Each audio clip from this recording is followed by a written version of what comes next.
l'Arna realment va començar en conversació amb l'Àlex, amb el comissari, i en aquell moment li vaig passar un text d'una performance que havia fet, que hi havia una frase que guiava tot el text, que estava escrit en circular, que era Love causes friction, friction causes heat, heat causes pain, pain causes tenderness, tenderness causes love.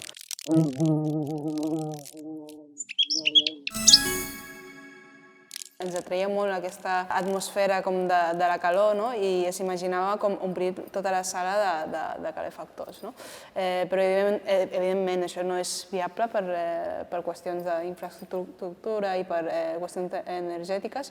Llavors vaig dir, vale, doncs en comptes de posar molts, posem un però molt gran, no? Llavors quan escales el tamany d'un objecte, de sobte l'escala humà es torna una altra cosa, no? I aquí és quan entra el paper de la polilla.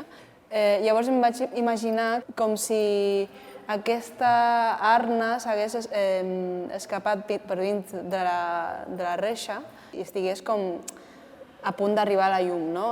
I a sobre aquesta llum és com extremadament perillosa, perquè és una resistència que és incandescent, no? Que és quan poses tanta energia en un material que canvia d'estat i comença a emetre calor i a emetre llum, no?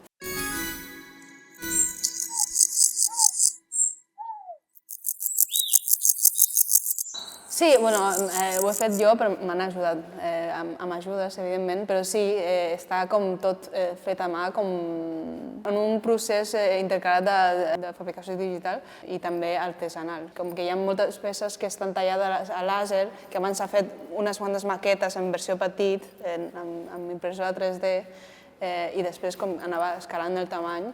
Sí, o sigui, també és una combinació del hardware i el software, no? Una part que és més dura, que és aquesta part metàl·lica, més estructural, i després hi ha la part de software, que és aquesta part de la manta, que és el que realment emet calor a la peça i que va com abraçada a l'estructura, no? Després també la bombilla, no? Que té aquesta part de hardware, que és com de ferreteria, però també té un software que és com aquesta capa com més de llenguatge, que és de programació i aquesta partitura que es crea.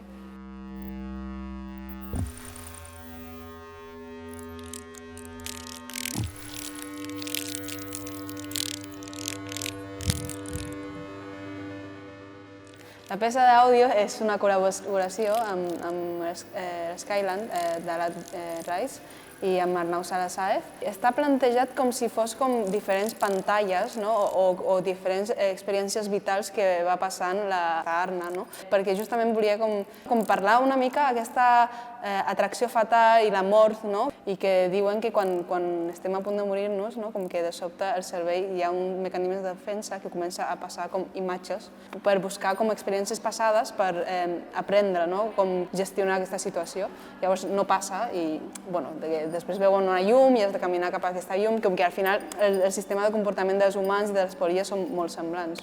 I la peça sonora està composada de gravacions de camp i també com quasi composicions sonores, i també hi ha una part com més de música, però també hi ha una conversa que cadascú parla en un idioma diferent, però s'entenen entre ells.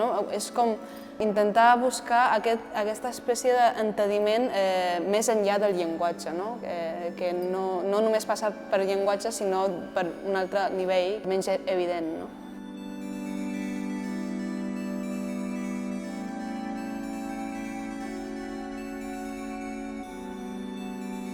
Crec que tenia bastant clar que volgués que sigui com bastant pop, entenent el pop com algo que es repeteix molt i que és massivament conegut o reconeixible. No volia fer com algo com super niche, volia com fer una peça d'hiperpop, que hiperpop en música, que és intentar maximitzar les emocions a través de la música, i jo em preguntava com es podia fer a través de l'art, com que arte pop sabem el que és, per exemple, el Warhol agafa Capel Soup i ho porta als museus, doncs l'arte hiperpop, que és de sobte un objecte domèstic fora del seu context i maximitzat, com per generar aquest efecte emocional.